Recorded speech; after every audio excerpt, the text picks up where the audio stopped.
मोगाच्यानो जुजू दिता सुटका आणि आशीर्वाद या कार्यक्रमात तुमकां समेस्तांक स्वागत करता.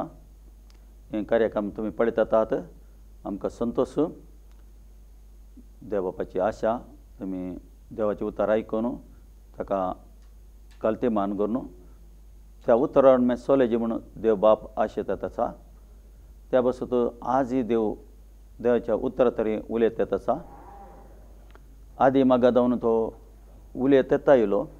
त्या बसत देवाचे म्हणटा हिब्रीकाराच्या पत्रांत म्हणटा तो हरी एका प्रवाद्या तर उतर उलोवन तायलो.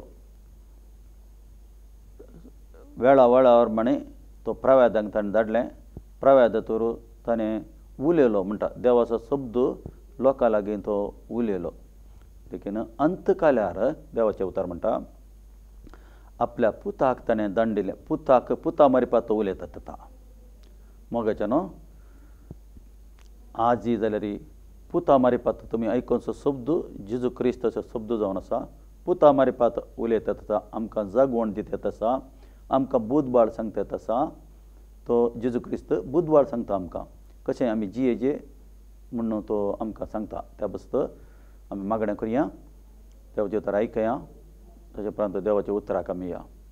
बापा तुका आमी काळजांत जावन अर्गां दिता हे वेळ घडये खातीर. तूं बरो जावन आसा सम्या देवाच्या पवित्र आत्म्या तुजी सहाय जायचे. मदत कर हर एका लोकांक तुजी मदत जायचे. उतार आयकून त्या उतरा आडमें सोलोवंक तूं सहाय कर म्हणून तुजे लागीं प्रार्थना विनंती करून हांव मागतां. सम्या देवाच्या पवित्र आत्म्या तुजी मदत जायचे. तुजो हात सम्या देंवन येवन म्हूण मागता. हर एकल्यांचे वयर देंवन येवन जावंक पुरो. दुसऱ्या कश्टार आसूंक पुरो. समस्यार आसूंक पुरो. दुखेर आसूंक पुरो. दूख पुसून काडटलो देव जावन आसाय तूं. त्या बस तुका अर्गां दिता सम्या. मुखलें उतराचो भागाक वतना तूं तो आमकां चलय म्हूण मागता. बापा हे मागणें मागता तुजे पुता आमच्या सम्या जिवचे नवी. आमेन. आमी देवाचें उतर पयलें पेद्रूचें पत्र आमी 5व्या अध्यायांत चवथान आमी इल्लेशें उतार समजून काडया. आमी उतार हें देखून देवाच्या बळवंत हाताखाल तुमकांत तुमी कलतें करा म्हणटा. देवाच्या बळवंत हाताखाल अधीन तुमकां कलतें करा म्हणटा. हाचो अर्थ आमी देवा बापा मुखार कलतें जावन चलचें म्हूण देव आशेता. कलतें जायचें. त्या बसत जेजू म्हणटा तुमी एक भुरग्या बरी जायना जाल्यार तुमी स्वर्गराजा भितर वचचे नात म्हणटा. भुरग्याचो स्वभाव म्हळ्यार अर्थ केलें. एक भुरग्याक एका आवय बापायन मारल्यार इल्लो वेळ तें रडटा. ताचे उपरांत तें ताका उडाशें सोरता. मनान दवरना. तशेंच हर एक सांगती आमी आनी तुवें मनान दवर नजो म्हणून देव बाप आशेतात आसा. भुरग्या बरी त्या पासून भुरग्या बरी जालें स्वर्गराज्या वचनांत. त्या बसत देवाचे उतार हांगा म्हणटा देवाच्या बळवंत हाताखाल तुमकांत तुमी कलतें करा म्हणटा. म्हळ्यार कलतें जावन जिया म्हूण सांगता. कलतेपण बारीक इम्पॉर्टंट जावन आसा. देवाचें उतार म्हणटा कलत्यांक मात्र देव उंच उबारता म्हणून देवाचें उतार सांगता. एका मनशा भितर ताका गौर हांकार आयिल्लो गुत्तूच जायना. ताका गुत्तूच जायना. ताका त्याच मनशाक गुत्तू जायना. त्या बसत ह्या संवसारांत जियेतना आमी पवित्र आत्म्याक कनेक्ट जावन जियेचे. ते जाण मात्र पवित्र आत्मा शिकयता आमकां कशें जियेचें म्हूण. त्या बसत रोमागराचें पत्र 8व्या अध्यायांत 14 म्हणटा कोण कोण देवाच्या आत्म्याकाल चलतात गे म्हळ्यार देवाच्या आत्म्याच्या अधीन काल चलतात गे तीं जावन आसत देवाची भुरगीं म्हूण सांगता. त्या बसत देवाच्या आत्म्या थ्रू आमी चलचे. ते जाल्यार आमकां तो जाग येता आत्मो आमी कशें जियेता गे म्हूण. त्या बसत देवाच्या आत्म्याची मस्त गरज जावन आसा. हांगा म्हणटा बळवंत हाताखाल तुमकांत तुमी कलतें करा अशें ताणें निश्चय केल्ल्या दिसा तो तुमकां वयर उबारतलो. आमी कलते जावन चल्ल्यार देवाचो टायम येताना तो तुमकां वयर उबारतलो, उंच उबारतलो तुमकां. पळया तुमच्या जिवितांत तुमकां इल्लें तुमी पाटी परतून पळयल्यार तुमकां कळटा तुमी कशें आयल्यात, कशें आतां आसात म्हणून तुमकां कळटा. देवान कितलीं तुमच्या जिवितांत अजापां केल्यांत. अजापां जाय, हर एकल्यांक अजापां जाय तांच्या जिवितांत. लेकीन सगळ्यांचेर न्ही पयलें देवाक पयलें स्थान दिवचें आमी. देवाक सेंटरांत आमी दवरचें. केदां आमी समयाक आमी सेंटरांत दवरता, पयलें स्थान दिता की देव ताका उंच उबारता. देवाक आमी पयलें स्थान आमी दिना जाल्यार तो व्यक्ती दीस वता वतना सकला पडटा. हर एक कामाचें हात घाल्लें काम सकल पडटा ताचें. हर एक संगतीन तो फेलियर जाता. त्या बसत आमी कलते जावन चलचें. देव कलत्यांक मानवता म्हणून देवाचें उतर सांगता, अहंकार्यांक तो मानवना. हांगा देवाचें उतर म्हणटा, बळवंत हातांनी तुमकां कलतें करा, अशें ताणें निश्चय केल्ल्या दिसा तो तुमकां वयर उबारतलो. सगळो तुमचो हुस्को ताचेर सोडा. तुमचें कितें तुमी चिंता पागी, कशें तुमी खंत बेजाराई करनासात गे ते ताचे वयर घाला म्हणून सांगता. समयाक दिया म्हणून सांगता. तुमची खंत बेजाराय, तुमची कामां आनी कितें कितें कितें सांगती आसतात ते समयाक दिया म्हणून सांगता. ह्या घडयेर तुमी हें उतार आयकतना न्ही समया कडेन उलया. तुमी समया म्हणजे अहले खंत आसा, अहली बेजाराय आसा, अहले सांगती म्हज्या जिवितांत आसात, अहले सांगती म्हज्या जिवितांत घडटेत आसात. हांव सगळें तुका दिता समया जेजू. कित्याक देवाचें उतर म्हणटा, आमचे वाट आनी देवाची वाट दुसरी जावन आसा. आमी एक वाटेर चलतेत आसा ह्या संवसाराच्या पयणार, लेकीन देवाचें वाट दुसरी जावन आसा. आमचें एक येजन ह्या संवसारांत आमी आसा त्या येजन आमी चलता. आमचें येजन तें देखीन देवाचें येजन दुसरें जावन आसा. देवाची वाट दुसरी जावन आसा. आमची आलोचना एक दुसरी. आमी आमच्या आलोचना वता थोडे फावटी, लेकीन देवाचें उतर म्हणटा देवाची आलोचना दुसरीच आसा. आकाश आनी भुमी कितलो एक व्यत्यास आसा, तितले व्यत्यास आसा म्हण देवाचें उतर सांगता. देवा बापान खोलें तुज्या जिवितांत या म्हज्या जिवितांत येजन केलें तें पाडाक येजन करूं ना. यरम्या ग्रंथ तातूंत 20:9 वळेंत 11 म्हणटा, हांवें तुजे विशयांत केलें धरलें येजन तें पाडाक करून दवरना, हांवें तुज्या बऱ्याक करून दवरलां म्हणटा. तुज्या बऱ्याक हांवें तुका येजन करून दवरलां म्हणटा. कितेंय तुमच्या जिवितांत जाता जाल्यार तें देवा बापान बऱ्याक करून दवरलां. देव बरें ताशेता. देव केन्नाय तुमच्या जिवितांत या आमच्या जिवितांत वायट अशें ना. देव बरें आशेता. कित्याक देव बरो जावन आसा. देव सदांच बरो तो. कितेंय तुमच्या जिवितांत घडटा जाल्यार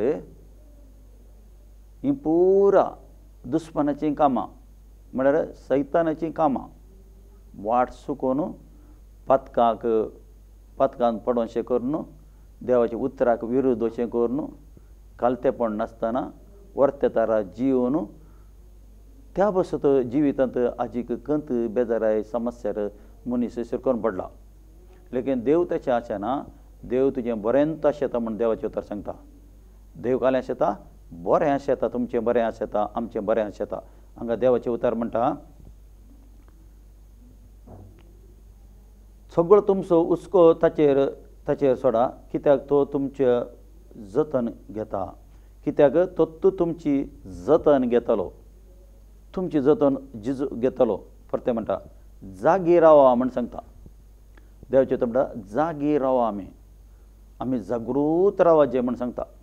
कित्याक पयत पुस्तक अशें पेद्रू बरें तेत आसा, तुमी जागी रावचें म्हणटा. कित्याक जागी रावचे हांगा म्हणटा तुमचो वैरी जेवसार गरज घालच्या सिंहा बरी. तुमचो वैरी म्हणटा मनशाचो वैरी कोण? मनशाचो वैरी मनीस न्ही.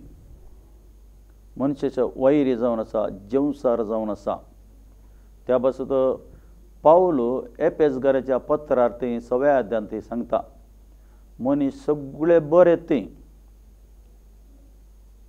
मनीस सगळे बरे मनशा फाटल्यान एकलो काम करतात आसा, ताका उपयोग करता, तुजे विरुद्ध उपयोग करतात आसा. कोण? जेवसार तुजे विरुद्ध उपयोग करता, म्हज्या विरुद्ध उपयोग करता. ताका उपयोग करून तुजें समाधान सोरूंक पळयता, तुका कंत बेजारान घालूंक पळयता. कित्याक तें जेवसाराक बरें लागता. जेवसाराचें खाण तें बरें लागता जेवसाराक. त्या बसत म्हणटा पळय तुमी जागृत रावा म्हणटा. ताची साल समजून तुमी समजून काडून घे म्हणटा. त्या एपेसकाराच्या पत्रांत आनी कडेन म्हणटा वो काल कोलो म्हणून समजून काडून घे तुमी, जागृत रावा म्हणटा. समजून आसतना जी नाकात म्हणटा, जागृत रावा. हांगा येंत म्हणटा जागृत रावा. तुमचो वैरी जेवसार गरज घालच्या सिंहा बरी कोणाक गिळचें म्हणून सोदून भोंवता म्हणटा. कोणाक गिळचें, कोणाक गिळचें, कोणाक धरचें म्हणून भोंवून आसा. त्या पासून मनीस आज पळय घरांनी झगडें, घोव बायलां मदें झगडें, ताळमेळ पळना. कित्याक तो जेवसार घुसता मदेगात, घुसोन कालें करता, गलीबिली करून सोडटा. त्या पासून जेजू म्हणटा जो सद्या दांत म्हणटा सोर आयला सोरूंक, वायट करूंक, पाड करूंक, पिड्ड्यार करूंक, जिवीशी मारूंक. लेकीन हांव आयला जीव दिवंक, तोय भरपूर जीव दिवंक आयला म्हणटा. सोराचें काम केलें, सोर म्हूण सांगता जेजू जेवसाराक. सोरूंक आयला, वायट करूंक आयला, पाड करूंक आयला, पिड्ड्यार करूंक आयला. लेकीन पोरण्या मातसो वाचल्यार तुमकां तो सोरोप म्हणटा. तुमी उक्तापणाच्या गणिता गेल्यार तो ड्रॅकन म्हणटा, ड्रॅकन जाता. सोरोप आहलो, फस्ट सोरोप आहलो तो. फस्ट जेनेसीसांत उत्पत्ती ग्रंथांत तो सोरोप आहलो. वाडते वाडते वाडते उक्तापण घालता वतना तो एक ड्राकन जाला. इजगार म्हणटा ताका, ड्राकन जाला तो. त्या पासून तो हांगा पेद्रू बरयता जागृत रावा म्हणटा. गरज घालच्या सिंहा बरी भोंवत येता. कोणाक धरचें, कोणाक धरचें, कोणाचें समाधान काडचें, कोणा समस्यार घालचें, कोणा पिड्यार घालचें, कोणाचे पयशे सोन काडचे. भोंवत येता. सोन पडचें कशें? तुका एक पिडा हाडचें आनी हॉस्पिटलां व्हरचें. थंय पयशे सोन जाले ताणें, तुजें तें कितें थंय घडयल्लें सरता. नाजाल्यार तुजो तूं म्हणल्यार उगडो मनशाक उपयोग करता, ताच्या मारिफात येता. तुका मोस करता, तुका वंचन मोस करून तुका लुट्टा तो. नाका जाली आलोचन दिता तुका. आलोचने मारिफात येता संवसार. कसो येवंका तो कसो ताका लज ना, तो कसो येवंका. तो आलोचने सदां जावन आलोचन पळयता. जेजूक आलोचन मुखांतर येयलो तो. जेजू 40 दीस उपास करना म्हणल्यार तो जेजूक आलोचन मारपाक येयलो तो. तूं उंडो आलो, तूं फातर आलो उंडो कर म्हणटा. आलोचन मुखांत येता. सदां जावन ताणें आलोचनांत येवचें. मनशाक आलोचन, दुसरीशी आलोचन उडोवची, दुसरीशी आयडिया दिवची. एकल्या मनशा सकला घालूंक, एकल्या मनशा लॉस करचें जाल्यार दुसरीशी आलोचन दिवन, दुसरोसो वाटे दाखोवन, फेल्युराचे वाटे दाखोवन ताणें मनशाक सकला घालूंक पळोवचें, लॉस करूंक पळोवचें. त्या पासून तुमी जागृत रावा म्हणटा. गरज घालच्या सिंहा परी तो भोंवत येता आसा म्हणटा. त्या पासून जेजू म्हणटा सोर आयला, जागृत रावा म्हणटा. सोर तुमकां सोर काडटा, सोड करूंक आयला, वायट करूंक आयला, पिड्ड्यार करूंक आयला म्हणटा. तुमी म्हज्या फाटल्यान या म्हणटा. हांव दिवताची जर म्हणटा तो. परते तो म्हणटा तुमी म्हज्या वॉयस म्हज्या म्हळ्यार म्हज्या म्हज्या म्हज्या शब्दाक तुमी कान दिया म्हणटा. हांव बरो गवळी म्हणटा, बरो गवळी.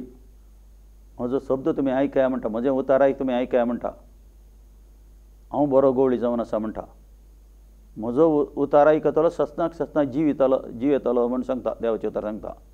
त्या बस आमी कोणाचें उतार आयकचें आज? सम्याचें उतार आयकचें. सम्याच्या फाटल्यान आमी वचचें. वॉयस शब्द मस्त येवंकात. संवसारांत मस्त शब्द आसात, मस्त वाटे आसात, वाटेय मस्त आसात, वॉयसय मस्त येता. देखीन आमी जागृत रावा जें म्हूण सांगता. तुमी जागृत रावा. गरज घालचे सिंहा बरी तो भोंवत येत आसा. कोणाक गिलचें गे म्हूण भोंवत येत आसा. कोणाक गिलचें आमी त्या बसत आमी जागृत रावचें. क्रिस्तांत जागृत रावचें. सदांच क्रिस्तांत रावन आमी संतसांत जियेचें म्हणून देव बाप आशेता. त्या बस तुमी किर्तन एक गाण तुमी 9 एकांत गाण एक गाण वाचतना तुमी काल तें वाचचें न्ही. काल एक थोडे जाण बायपटा वाचतात, तें वाचचें न्ही. तें आमी आमच्या जिविताक एप्लाय करचें. आमी आमच्या जिविताक एप्लाय करचें तें. थोडे जाण मागणें म्हणटात, सम्यान शिकोवन दिल्लें मागणें, आमच्या बापाचें मागणें म्हणटात. खाली बायपटा सांगतात. तेंकां अर्थ काले म्हणलें गुत्त समजनासतना सांगतात. अर्थ तो गुत्त ना, पटापटा पटापटा सांगते वतात. ताचो अर्थ आमच्या जिविताक आमी एप्लाय करचें. अर्थ कितें? हर एक पयत पुस्तकांत जावं सम्यान सांगलें ताका अर्थ आसा. तो अर्थ आमी समजून अर्थ समजून काडचे जाल्यार मागाच्यान तुमकां देवाच्या पवित्र आत्म्याची मदत मागाचें. तुमी मदत मागल्यार मात कळटा, ना जाल्यार कळना. त्या बसत हो काल म्हणलो आमी समजून काडूंक आसा.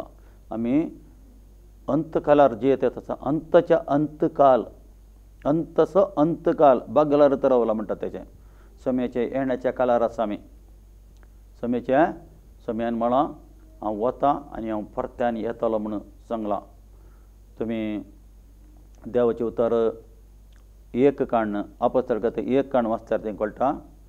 जेजू स्वर्गाराणा वता, शिस येतात, सोडूंक येतात. शिसा मुखार तो वयर वता. वयर म्हणून हे वयर पळय ते आहात. सडनली देवदूत ताका पळोवंक मेळटा. हे गलिलेचे कितें तुमी पळयतात? कितें पळयत येतात? कसो तो तुमच्या दोळ्या मुखार वयर गेलो गी तसोच तो परत्यान येतलो. परत्यान येता तुमी म्हणलो. तसो तुमच्या दोळ्या मुखार वयर गेलो न्हय तशेंच तुमी परतें पळयताल्यात. म्हळ्यार मनशा कूड पळयतालें परतें. म्हळ्यार हें जनरेशन, आतांचें जनरेशन जेजून परत्यान येवचें तें पळोवंक आसा. कोण कोण देवाचे भक्त तयार आसात गे, भक्त मात्र तयार आसात गे, ते बागी जावन आसा. ते ताचे वट वताले. ताचे येण्याच्या टायमार आसा आमी आतां. त्या बस तुमी भायर सगळे संवसारार पळयतात. तुमी पळोवचें कालें सम्याचें येण्याचें सिग्नलें. लोक सगळो पिड्यार पडला. भयंकर पिड्यार आसा. नाना तरांचे पिडा, फेल्यार, समाधान ना, मनीस गेल्लो येता घेना गुत्तना. मस्त तरांचे समस्या संवसारांत चलत येतात. व्हड व्हडल्या लिडराचें मत चलना. मत चलना. संवसारान कंट्रोल करून दवरलां. जायते सांगते जात येता संवसारार. म्हारगाय हें पुरो जात येता संवसारार. कित्याक सम्याचें येणें अंतकालार तुमी आमी जियेत येता. त्या बस आमी जागृत रावचें. सम्याती आसा जे सम्याती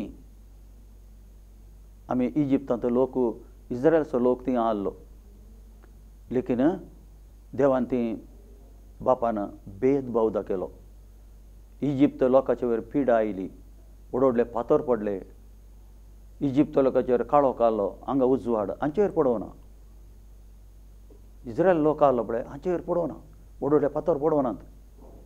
ती पिडा नाका जाली उपादर आयले थंय ते हांचे वयर येवनात. हांगा येवनात. हे आयल्या गोशेन म्हणल्यार एका जाग्यार आहले ते. थंय येवनात. हांचे थंय येवनात.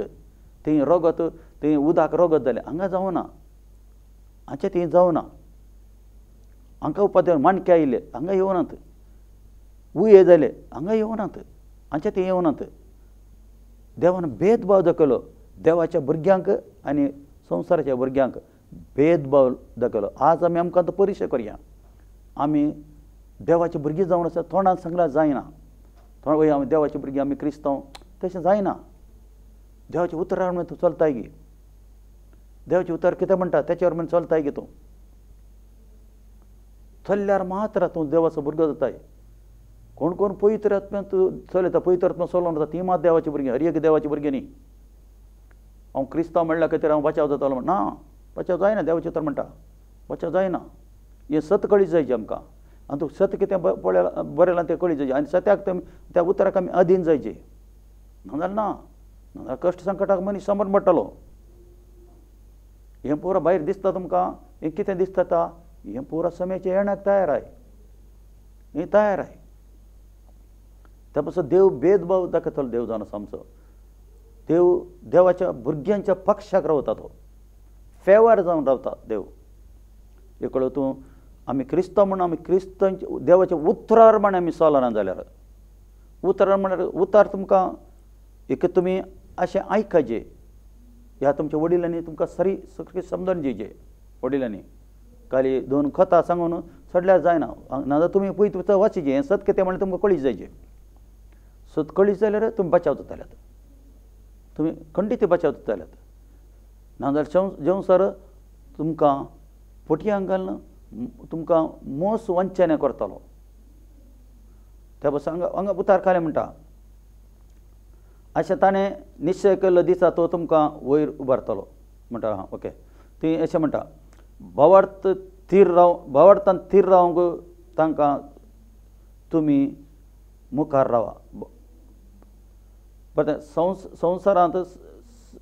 संवसारांत सगळ्यांनी शिंपडलेल्या तुमच्या भाव भयणी सोय तशेंच कश्ट सोसूंक आसात म्हणून उडास दवरा. मस्त लोक कश्टार आसा, मस्त लोक समस्यार आसा, तांचो उडास करा म्हणटा. पयत पुस्तक म्हणटा तांचो तुमी उडास करा म्हणटा. उडास करा म्हणटा. पेद्रूचें पत्र दुसऱ्या पत्रांत पेद्रू म्हणटा 3ऱ्या अध्यायांत न्हू ती अशें म्हणटा. पेद्रूचें पत्र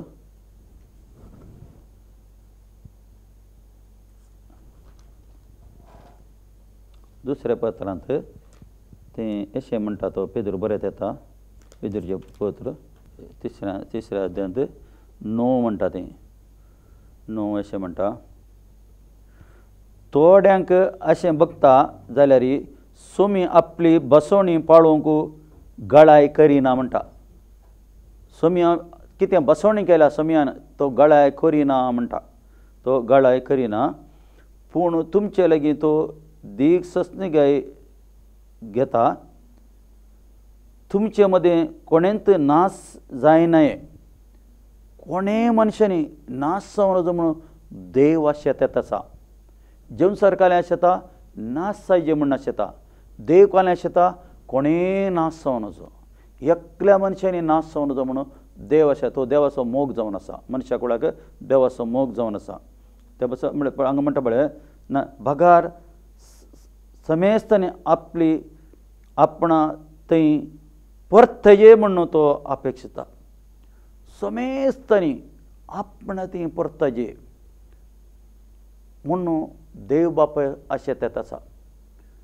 पयलीं आमी सोमयाक समजावन काडयचें. जेजू म्हणटा कोण म्हाका पळयतात की ते बापाक पळयले बरी जालें. बाप म्हजे थंय आसा, हांव बापा थंय आसा म्हणटा. त्या पासून कोणें नास जावचें देवाचें विल न्ही. तें खंयच्या मनशांनी नास जावन विल न्ही. त्या पासून हांगा 3:14 म्हणटा. 14 देखून मोगाच्यान ह्या गडितांक तुमी रावंक आसतना, ह्या गडितांक तुमी राखून आसतना समाधानी अंतस्करणाचे जावन देवाक म्हणचे खातीर निर्मळ आनी निश्कळक जिणी जिवंक हर प्रयत्न करा म्हणटा. हांगा बरयलां पळय निर्मळ आनी निश्कळंक जिवीत जिया म्हणटा. बरी जिणी दिया म्हणटा. पवित्रपणाची जिणी जिया म्हण सांगता. पवित्रपणाची जिणी जिया म्हण हांगा सांगता. देवाचे उतर पळय हांगा म्हणटा पळय देखून मोगाच्यानो ह्या घडीतांक तुमी राखोवन आसतना म्हळ्यार समयाचे येण्याक तुमी राखोवन आसतना समाधानी अंतस्करणाचें जावन देखून समाधान देवाक मेळच्या खातीर निर्मळ आनी निष्कळंक जिणी जिवंक हर प्रयत्न करा म्हणटा.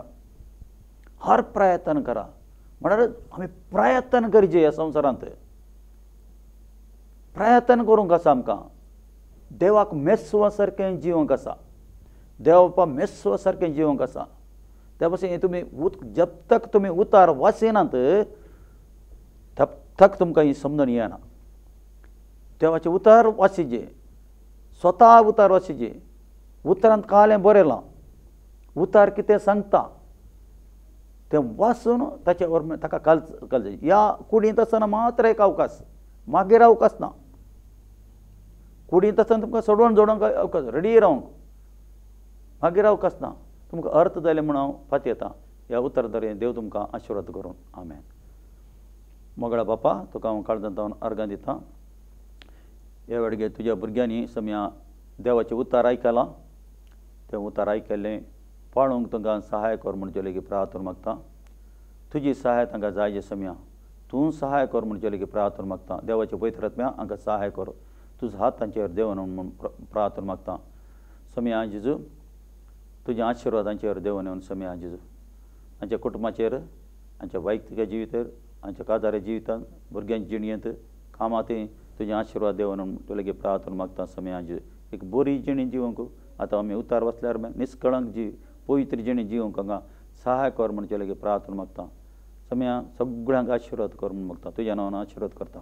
बापा हें मागणें मागता तुजे पुता आमच्या समया जेवच्या नेमी. आमेन.